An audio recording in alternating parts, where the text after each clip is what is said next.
Alors bonjour et bienvenue au pont. Aujourd'hui, j'aimerais vous parler des propos qui ont été tenus par un politicien récemment concernant les valeurs canadiennes, excusez-moi. En effet, le dit politicien a affirmé que la possession d'armes à feu était une valeur canadienne. Vous allez comprendre que je trouve cette affirmation assez ridicule, voire loufoque. Et en même temps, je pense que c'est une démonstration assez éloquente du vide dans lequel nous vivons présentement au Canada. Et quand je parle de vide, je parle d'un vide de valeurs ou de raisons de mise en commun. Je vous explique pourquoi je dis ça. Tout simplement, si on regarde l'histoire de la Confédération, en 1867, les pères fondateurs avaient des motifs autres que simplement militaires ou économiques pour pousser la Confédération. Et il y avait l'idée justement de valeurs communes entre les colonies qui étaient la première, la plus importante, le respect de la diversité, la volonté de mise en commun, donc de prendre ces ressources et de les partager avec les autres afin de réaliser des grands projets qui pourraient bénéficier chacun des membres. Et aussi la volonté de bâtir une société meilleure, de justement de passer outre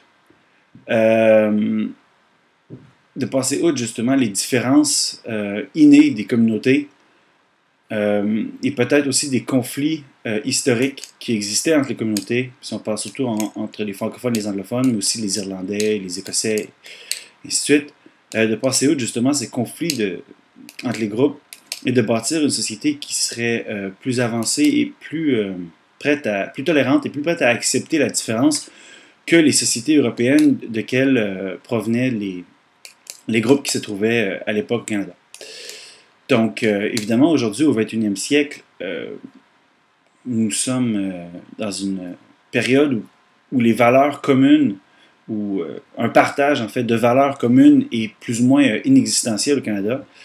En fait, notre réalité commune est plutôt marquée par des affrontements interprovinciaux, du picossage identitaire, et en fait un refus de collaboration et une espèce d'égoïsme régional qui fait en sorte que tout projet de société, ou là je dis de société, mais en fait projet de plusieurs sociétés, parce que le Canada est en fait c'est de plus en plus apparent, un regroupement de sociétés différentes et distinctes.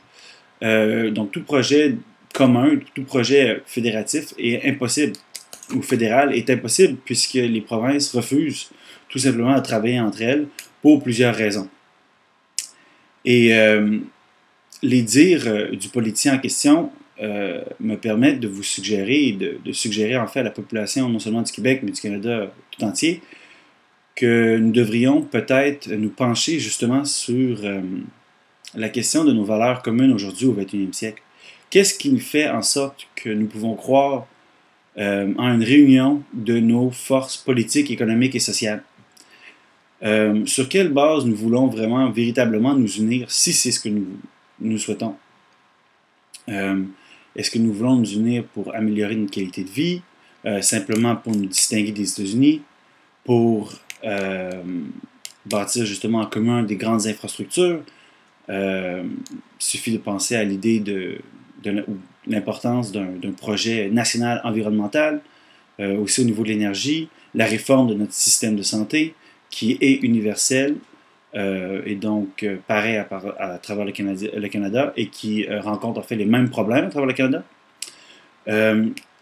Donc bref, j'aimerais vous entendre sur le sujet, à savoir quelles pourraient être les valeurs du Canada du 21e siècle.